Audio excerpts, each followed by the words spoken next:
Alright, as we continue on our vacation here, we are going to multiply and divide rational expressions. So we're in chapter 8, second lesson.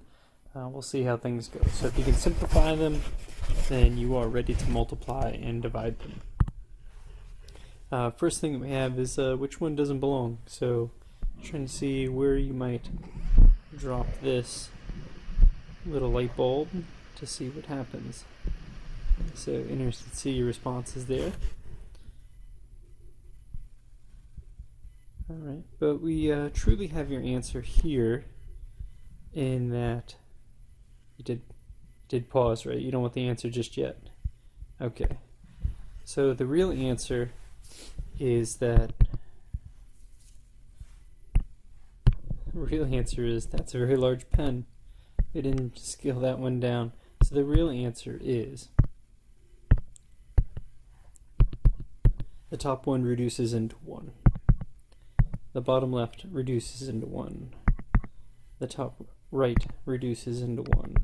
And this one reduces into -1. Okay, so if you'd pick 4 minus x in the denominator, x minus 4 in the numerator, then you got it. So this is what we're on the lookout for in this chapter. I tried to stay away from it today just because this is weird enough as it is, and I didn't want to confuse you, but I want to start getting this in your radar that if things are written what appears to be backwards from the numerator, that might be a clue that we're going to drop a -1 in for your reduction. So we'll keep that in mind. Alright, a couple review items here. Things to consider when we are multiplying. We surely can just multiply straight across, but at the same point, it would really be nice if we could get some of this stuff to reduce first. So I might call this 1 and this 3 and this 1 and this 2. That's going to get me to 1/6 right away.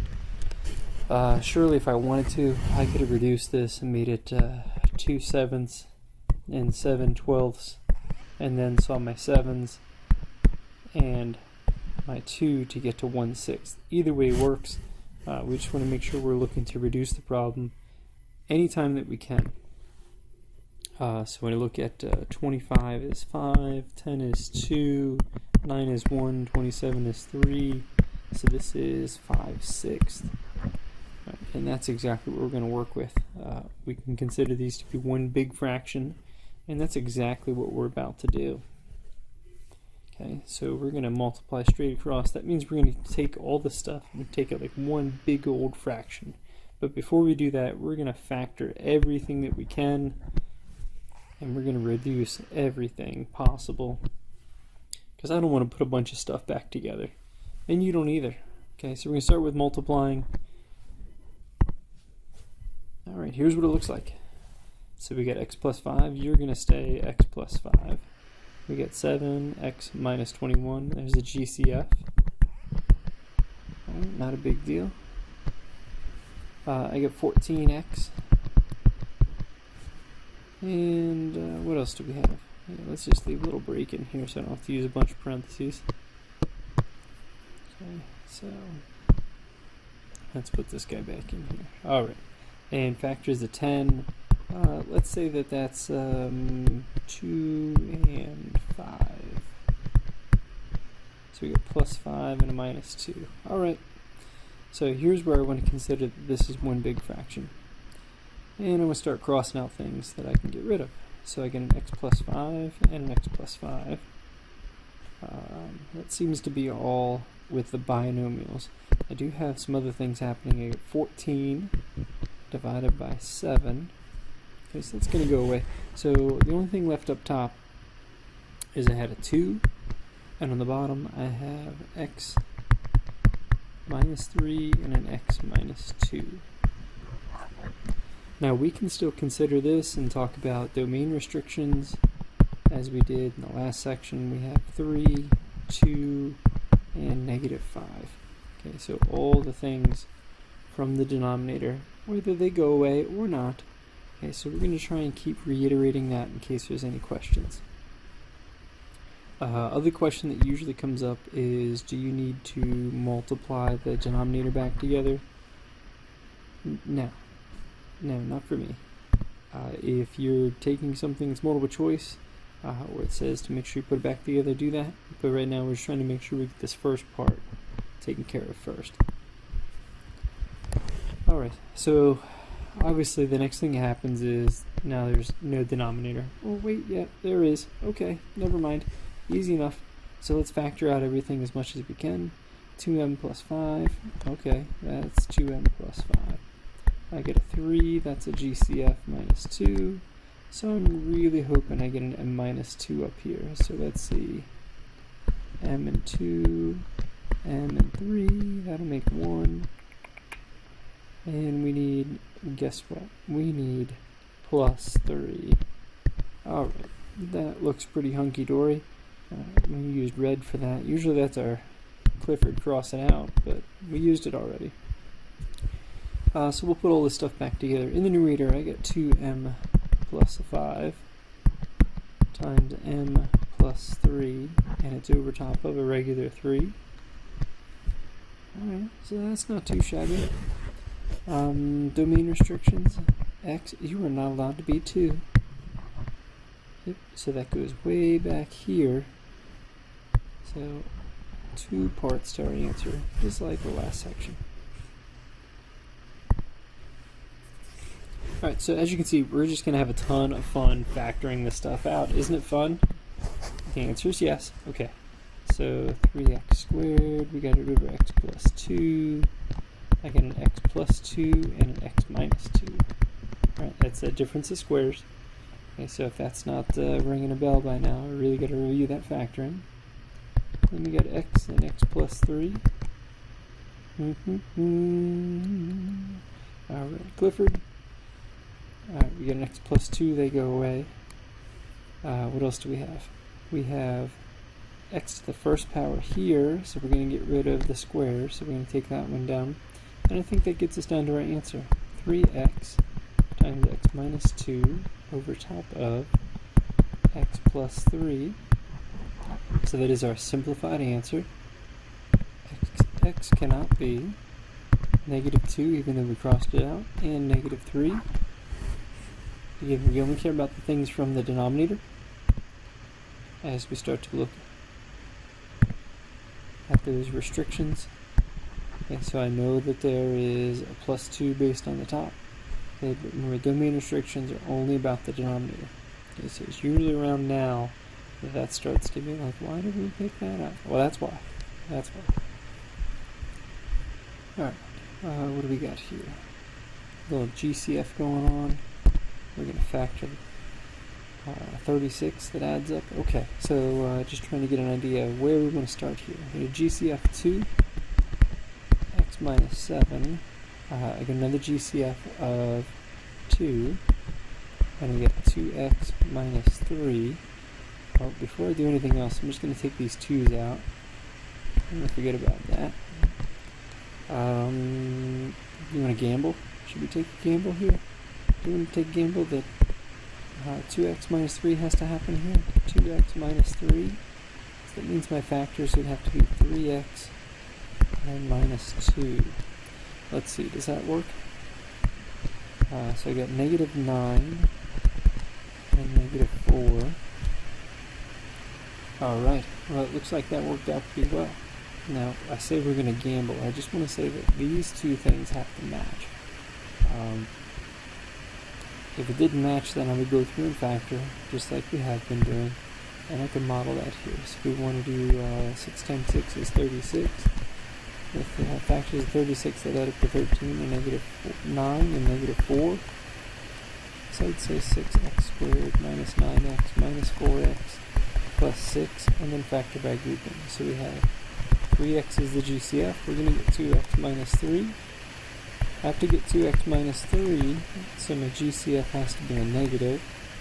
So it's negative 2. So 3x minus 2 and 2x minus 3. So if you had some trouble factoring, or if you didn't follow what I was saying about do a little gamble here that those are going to match up, but that's what we end up with.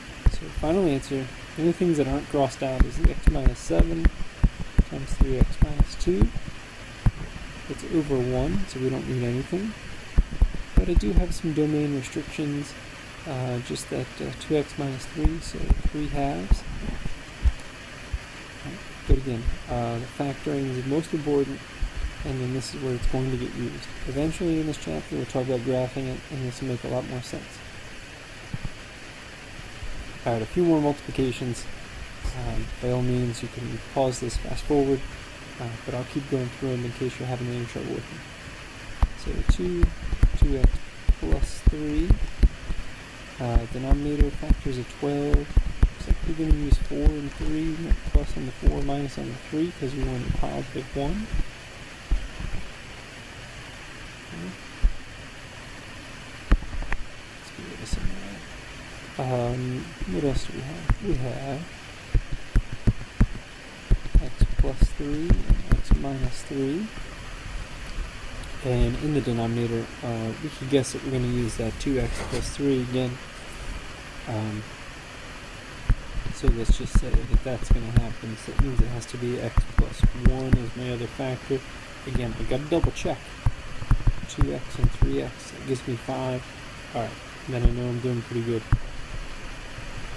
Just to check that. Alright, that was quick. I'm sorry, I should have left that there. Either way, you can rewind it if we need to. Alright, what else do we have? 2x plus 3, 2x plus 3, x minus 3. So Clifford, the big red pen, he gets a great workout during this. One of his favorite. Oh, yeah, there he goes. So what's left? What do we got? We got 2 times x plus 3 over top of x plus 4 and x plus 1. So this is our simplified answer. No biggie. X is not allowed to be negative 4. We got rid of it, but I'm going to count it. 3. We got rid of it, but we have to count it. Negative 3 over 2 and negative 1. So lots of value that x is not allowed to be. Right, hopefully you get the hang of it now. Oh my goodness. Just more and more factoring. 4x. Let's see here. 3x. 12 that adds up to 7. Well, we're going to just work a little bit with this one. Signs both have to be negative, so do we want 3 times 4? No, so we'll have to work it this way. So we got 0.7. Yep, that works out beautifully. Alright, now we can shortcut this a little bit. You guys have done enough factoring that if 3 is a prime number, just throw 3 in here and 1 in there. Let's see if we can't figure it out. Is it 4 and 1 or 2 and 2? Okay, otherwise you can go through the entire factoring. 12x squared. So let's go with 4x. Seems like a great idea. 3x plus 2. And up here we're going to have to cheat just a little bit and say this is x squared minus 10x plus 21. So we get 2. And I'm going to cheat on the space here and make sure we have some of that going on. So what else do we have? X minus 3 and x minus 7. Okay. Well, that was a lot of factoring. It really, really was. And what did we get rid of? We get rid of 4x. We get rid of anything else, not a blessed thing. Sometimes that happens, and it's completely fine. So final answer, I get 2, x minus 3, x minus 7, over top of 3x minus 4, x minus 1, 3x plus 2. Alright, if anything needs put back together, notice we could have just taken the numerator and went straight to that. And it's just a little shortcut if you are doing something that has to be put back together.